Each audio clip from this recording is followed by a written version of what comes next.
Monday na naman. Tapos ng trabaho. Ayan, sasampay na si Mrs. Ang hirap pag umuulan dito. Umuulan na naman kanina. Kailangan namin dito magpatuyo sa loob ng bahay. Tapos hindi mo maganda sa loob ng bahay pag natuyo na minsan may amoy. Puti na lang mga cover to ng kama. Ba't mabango to, Chi? Nalagay mo pa ba nga? Bago kasi to, ayun, amoy pabrika. Nilaban ni Mrs. Pero nilagyan namin dito ng ito yung humihigop ng moist ng mga basang damit. So, tignan natin kung anong niluluto ni Mrs. Ayun. Ready na? Karne. Karne ng baka na may breadcrumbs. Tsaka asin, di ba? Tapos vegetable salad, mais, hindi ko alam yung iba, ako anong tawag. And nagpapakulo na ng pasta. Yan. Pasta yung lulutuin namin. Tapos patitikman din namin yung bigay ng kapatid ko na sauce. Ayan yung bigay niya na galing sa amo niya, yung ginawa nila. And magluluto na rin siguro si Mrs. ng pangtanghalian bukas. Ginisang sayote. Ginisang sayote ta? Oo. Anong lahok niyan? Karne? Chinat. Giniling. Ayun. Si Kuya, pumasok na. Ano yung napasok? 7. May trabaho na siya. Kaya 6:30. Maalis na siya. Ayan 7:15 na. Nanonood kami ng... Ano ba to sa Pilipinas? Itong show na to. Hindi ko alam itong show na to Pero dito, pag nilipat mo sa Channel 5, pwede kang makapanood ng dyan. Sana walang commercial. Sakto commercial. Wheel of Fortune. Pero Italian version. Diyan ang pasta Hey! At parang napa-oonte. Sira na yan tayong kinuhan natin. Kiluhan? Nasira? Okay lang siguro yan. May kanin pa naman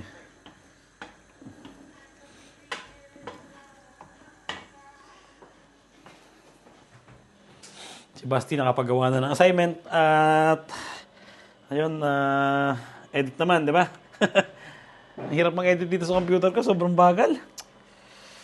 Kailangan kong pagawa ito. Kailangan kong papalitan siguro ng video card na mas mabilis. Umuulan na naman, Pangit ng panahon ngayon, di ba? Ay, buti na lang pinagbigyan tayo ng isang maganda-gandang weekend na may araw. Pero ngayon, umpisa na naman ng ulan. Kaninang umaga nag-umpisa. Buong araw umulan. Hindi ko alam kung bukas ulan pa rin. So, kain na kami. At mamaya lalabas ko pa yung aso namin, si Posty. Mahirap din ilabas yun pag naulan. Ang hirap pataihin. Ayaw niya ng basa. Uniform ko, basa rin.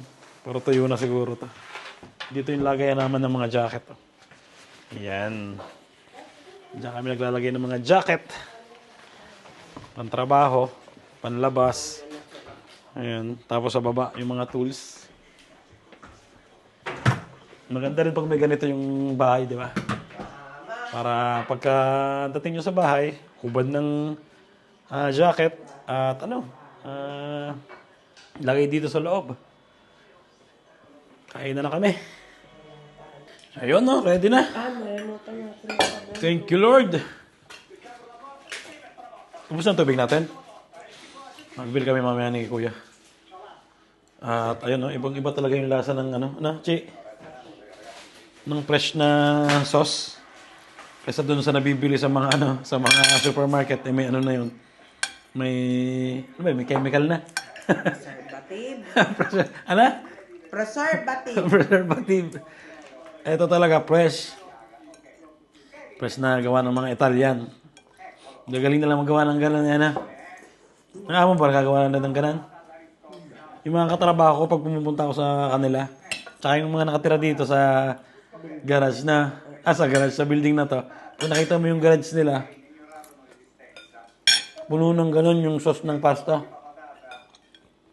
Pero lasang-lasa mo yung nagkakaiba. Masarap. Patrabaho naman yung gawin. Matrabaho bang gawin niya? Ano mo? Tatanggal mo pa balat niya. Tapos, papakuloan lang, di ba yan? Kadudurugin. Ha? Dudurugin pa. Ayun, vegetable salad naman pagkatapos ng pasta. Ayan, tapos may karne tayo ditong baka na manipis. Para konti lang niluto yan para malambot na malambot, di ba? Nag-aabang ka na naman ha, kumain ka na ha? Ay, andito naman kami sa labas ni Posti. Ayan Dito na tayo, huwag ka na pumunta dyan. Ayun sinasabi ko kanina, di ba? Mahirap siyang pataihin pag umulan. Ayaw niyang pumunta sa mga damuhang basa. Ayan So, hindi ko na sinama si Mrs. Dahil mag-ano pa daw siya. Luluto pa siya para bukas ng tanghalian. Kaya kami na lang ni Posti yung lumabas. Posti?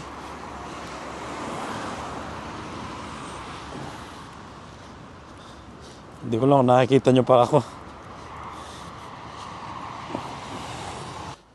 At lakad-lakad lang kami ni Posti dito sa park. Ayun minsan ang kagandahan na may aso, di ba? Pag pag tinatamad ka, mapipilitan kang lumabas eh. Kaysa naman tumayo sa loob ng bahay at saka umihi. Kailangan mo talaga ilabas na. Pag nilabas mo, pag-exercise ka rin, lakad din. Nagkakaroon na ng pag. Ay, madilim dito. Teka lang, Posti. Meron akong dalang flashlight dito. Ay. Kasi nung nag-vlog ako ng madilim, na yung title ay madilim, hindi ko na matanda kung isang linggo pa yata yun. So, may nag-comment na ingat rin pag maglalakad sa madilim. At ayun, bigla akong naisip na tama nga rin naman, di ba? Kaya nagdala na akong flashlight. Sobrang dilim dito, maganda lang talaga itong yung camera na ito, pero madilim. Bahin ko yung flashlight Ayan, may dala akong flashlight. Ang lakas naman ng flashlight nito, grabe naman itong flashlight na ito. Ayan, naka-normal mode na ako. Kanina kasi naka-night mode yung camera ko. At ayun nga, may nag-comment sa akin na ingat din nga pag maglalakad ng madilim. Siyempre, sa panahon ngayon, di ba, ang daming mga balasubos na tao. At hindi lang flashlight yung dala ko ngayon. Meron din ako nito yung mahaba. Ayan. Minsan kasi hinahabol kami ng pusa. Hindi naman ako. Itong aso namin minsan hinahabol ng pusa. Minsan tinataboy ko na ayaw pang maglayuan yung pusa. Kaya nagdala na ako ng ganito pag naglalakad. Pang protection din, di ba? Ay. Nagkakaroon na ng pag. Huwag ka na dyan. Maanuhan tayo dyan. Mababasa ka lang. Huwag ka na dyan, mababasa ka. Walang tao sa park Ayan. Mga nagkakainan. Dahil oras ng ngayon hapunan. Alas 8. Alas 8 naghahapunan yung... Teka nga lang. Yan. Alas 8 naghahapunan yung mga Italian Kaya pag ganitong oras wala kang masyado makikitang tao dito sa park. Dahil nagkakainan sila. Tingnan nyo naman walang katao-tao. Ikot lang kami ng konti. Tapos balik na kami sa bahay. At ayun, prepare naman ng uniform para bukas. Trabaho ulit. Diba? Tanggalin ko na yung flashlight. Maliwanag na dito. May ilaw na.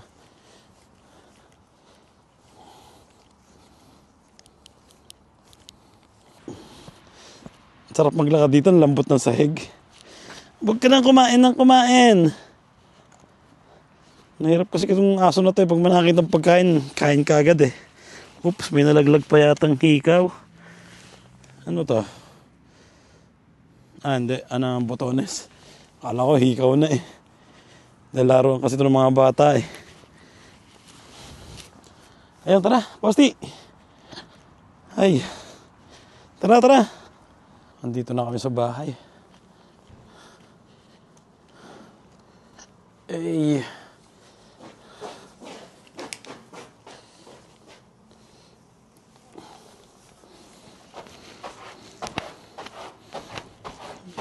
Punas ka ng paa mo. Okay, tara. Ay, putik ng sapatos ko. Yan.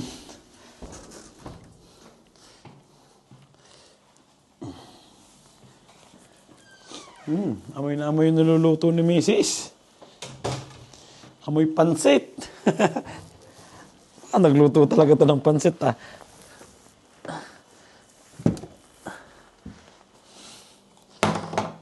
Taka lang, ha.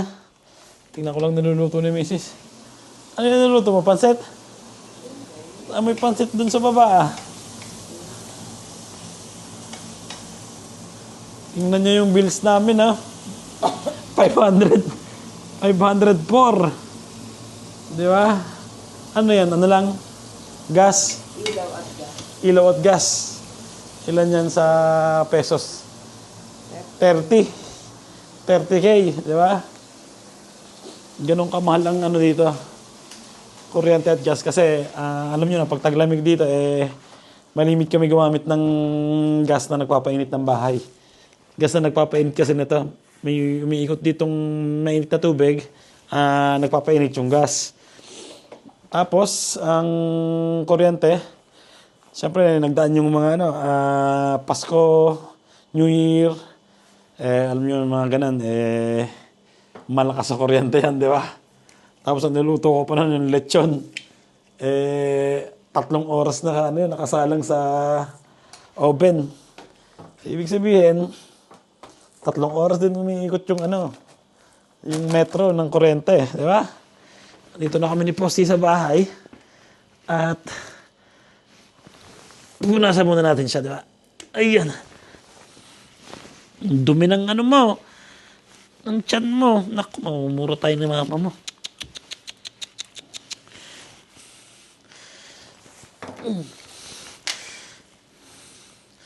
Ang dumi mo. Ha? Bait niya. Tinataas niya na agad yung paa niya. Teka lang. Para pag pumunta siya sa sopa, malinis na ulit, di ba? Good girl? Good girl ka, pero ang dumi ng paa mo. Papatay ng basahan. May sarili pa siyang pamunas. Kamukha niya pa yung nasa yung nasa plastic. Ayan kamukha ni Posty ng aso namin. Ay. Dito ka. Tingnan niyo kung gaano siyang kabait. Zampa. Zampa. Hey. Tinataas niya na yung paa niya. Automatic na yan di ba? Ha? Nilalagay ko sa kanya to para masanay siya na hindi humihila.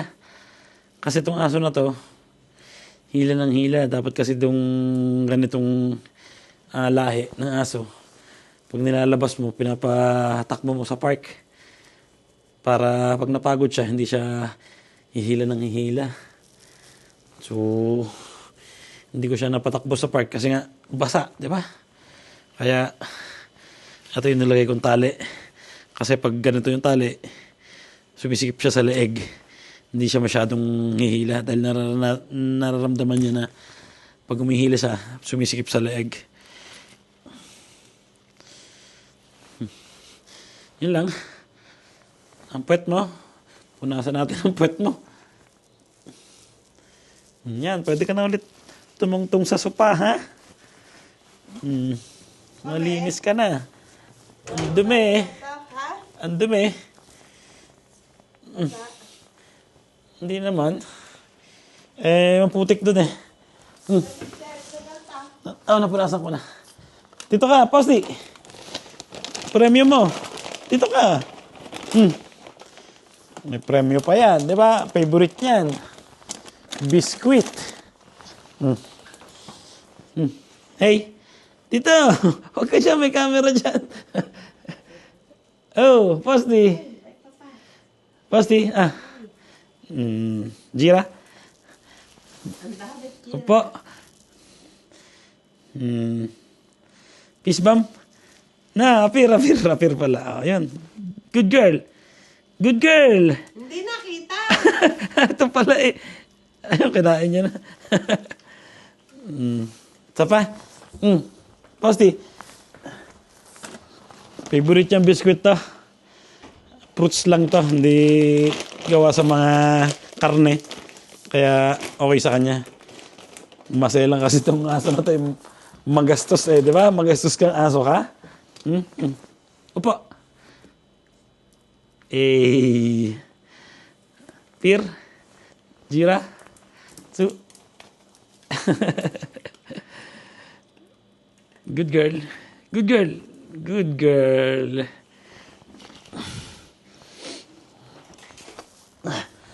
Ayan, ito ko natapos ng vlog namin. At sana nag-enjoy kayo.